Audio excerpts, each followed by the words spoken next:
Welcome back to Andy and Anna Talks, where we explore the contradictions of modern life with curiosity, depth, and the occasional existential crisis. Today, we're diving deep into something that feels, well, incredibly relevant. It's this strange fact, isn't it, that the generation with the most digital connections often reports feeling the loneliest. Right. I mean, think about it. You've got messaging apps, FaceTime, endless DMs, texts, voice notes. They're flying around constantly. It's like we're swimming in communication options, just Yeah. absolutely surrounded. And yet so many people find themselves feeling unseen, truly isolated, almost like, shouting into a void. Exactly. How can you have so many ways to contact people but still feel this profound sense of invisibility, this real hunger for genuine connection? That's the paradox we really want to unpack today, Huh. and maybe even explore some paths forward. Because this isn't just like a fleeting feeling for some people. We're talking about epidemic levels of loneliness, particularly when you look at Gen Z and Millennials. It's more of a chronic emotional disconnection, that gnawing sense that deep down nobody truly knows you. And the impact, wow, it goes way beyond just feeling a bit down, doesn't it? That 2023 U.S. Surgeon General's report equating the health risks of loneliness to smoking 15 cigarettes a day. Yeah, I mean, that's just staggering. it really is. So what's the disconnect? How can we be so plugged in, theoretically, and yet feel so utterly alone? Well, let's start with maybe the most obvious part. This illusion of connection. The sheer number of ways we can communicate creates this feeling that we are connected. But it doesn't guarantee actual intimacy, does it? That's such a good point. Just because you can ping someone instantly across the globe doesn't mean you have a meaningful bond. It's like, being in a really crowded room but not having a single person you feel you can really talk to. Exactly that. Liking someone's, let's say, carefully curated Instagram story that's a fleeting interaction, it's superficial, really. It doesn't hold a candle to someone actually asking with genuine interest, hey, how are you doing? Like, really doing today? Right? Or scrolling through group chats. Fun, maybe, but it rarely gets to the depth of a vulnerable one-on-one conversation. We've almost started to confuse access with intimacy, haven't we? Yeah, I think so. We're flooded with these low-effort online contacts. You called them digital breadcrumbs before. I like that. And we're not investing as much in the slower, maybe more awkward, but ultimately more rewarding interactions that actually build real connection. And there's this ironic twist, too. Our increased online presence can sometimes reduce our investment in face-to-face relationships. We get this false sense almost that we're already connected because we see their updates, we see their posts. Forgetting that those curated glimpses are just that, glimpses, not the whole messy, complicated story. Right. It's like snacking on those digital breadcrumbs, the likes, the quick comments, and then wondering why we feel starved for real sustenance, real human connection. Okay, so this brings us squarely to social media, doesn't it? Mm-mm. It's marketed as this ultimate connector tool. Precisely. That's the promise anyway. But often, it seems to function in almost the opposite way. Instead of fostering genuine connection, it can become this, well, breeding ground for comparison and curation, presenting that perfect version of yourself. And competition even, subtly Yep. sometimes. Yeah, subtly. And it leads to that highlight reel problem people talk about. Yeah, you're just constantly scrolling through everyone else's best moments, the amazing vacations, the job promotions, the perfect-looking family photos, and it's almost impossible not to compare that to your own, Tuesday afternoon reality, the messy stuff. And that comparison, almost by definition, breeds feelings of inadequacy, isolation even. It makes you less likely to share your struggles because you look around online and think, wow, everyone else seems to have it all figured out. Which they probably don't, of course. Of course not. Then you've got this other layer, algorithmic loneliness. Have you heard that term? I have, yeah. The idea that the feed isn't necessarily designed for connection, but for engagement, keeping you scrolling. Exactly. Think about it. The algorithm often prioritizes content that gets a strong reaction, maybe something controversial, or things that just keep your eyes glued to the screen. That doesn't necessarily mean it's prioritizing content that would foster, deeper human understanding or connection. It might even do the opposite sometimes. So you end up knowing someone's vacation spot from their photos, but you have absolutely no idea about their fears, their insecurities. Right. You see the perfect selfie, but you miss the sadness that might be just beneath the surface, just out of frame. It's a very curated, context-stripped view of people. Totally.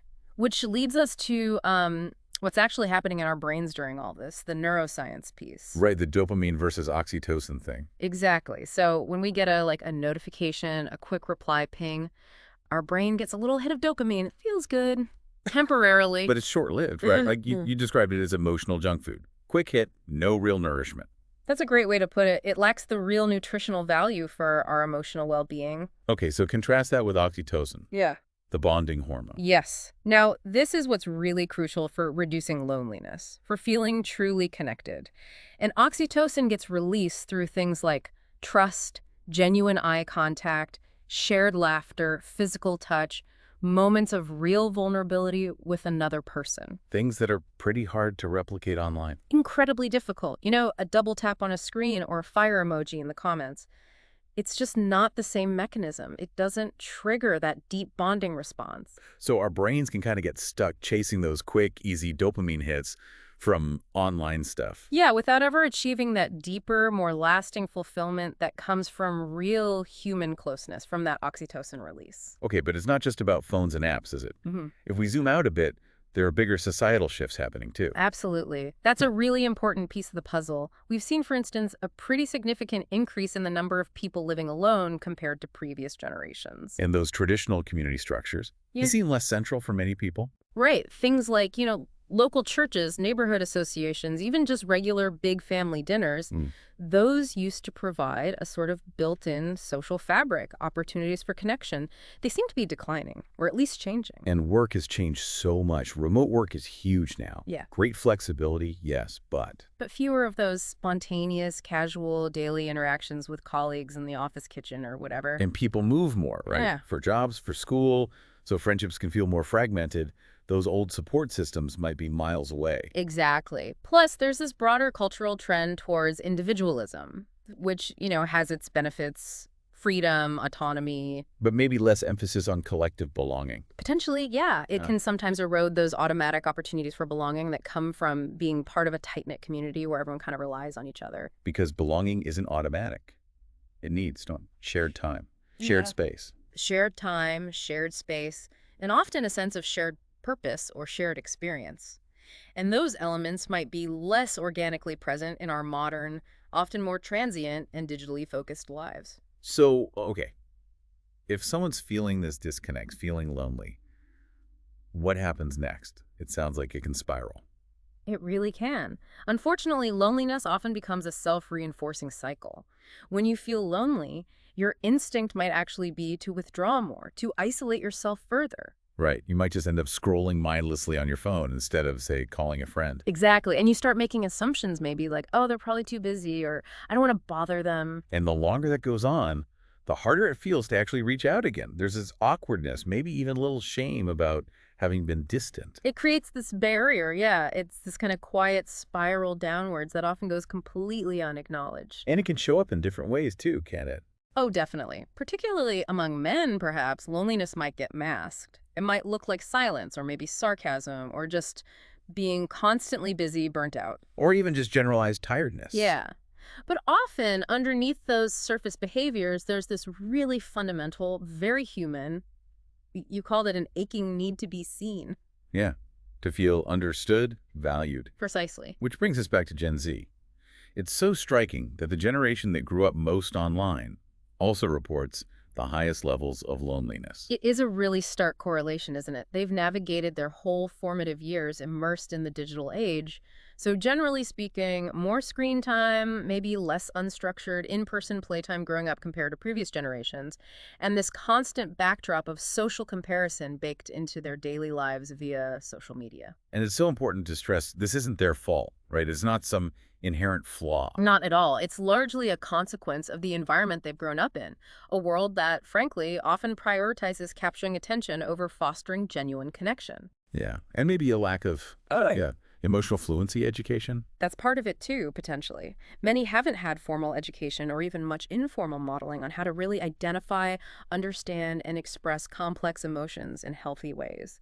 So vulnerability, being truly open, can feel incredibly risky, maybe even terrifying. You can picture it. Someone who's in multiple active group chats, constantly firing off messages, but still feeling utterly, crushingly alone inside that digital crowd. It just perfectly highlights the difference between mere contact and actual felt connection. Exactly. All right. So we've kind of laid out the problem, the paradox, the contributing factors. It can feel a bit heavy. Let's shift gears. What can we actually do? What are some concrete things, some actionable steps people can take to cultivate more connection and feel less lonely in this world? Okay, yeah. Let's talk solutions. One key shift, I think, is consciously prioritizing depth over breadth. So instead of trying to maintain hundreds of superficial online contacts, maybe focus energy on nurturing a few deeper conversations. Ask better questions, maybe. Go beyond just, how's it going? Exactly. Ask something that invites a real answer. And remember, even having just one or two truly genuine connections can make a huge difference to your overall well-being. That feels manageable, one or two. Right. And then consciously reevaluating our relationship with technology. It's a tool, it's useful, but it's not a replacement for human interaction. So maybe schedule phone-free time with friends. A walk in the park without checking notifications. Great idea. Or maybe choose to call someone sometimes instead of defaulting to text. Hearing a voice makes a difference. Or even using voice notes more. I find those feel a bit more personal than just typed words. They absolutely can add that layer of intimacy, that tone of voice. Good point. What about rituals? You mentioned the decline of old community structures. Can we create new ones? Yes, we can be intentional about creating our own rituals of connection. Think about maybe establishing regular gatherings. Could be a simple Sunday dinner, a monthly game night, a regular coffee date. That consistency builds trust, doesn't it? And reliability. You know it's happening. It really does. Even something small, like you suggested, a brief weekly check-in call with a close friend. It maintains that thread of connection. And someone has to initiate, right? It can feel vulnerable, but Oh, hugely important. Be the one who reaches out sometimes. Don't always wait for others. Take that small risk. Send the invite. Ask the question. Chances are many other people are feeling the same way, just waiting for someone else to make the first move. that's probably true more often than we think. I suspect so. Another thing. Join something that meets offline.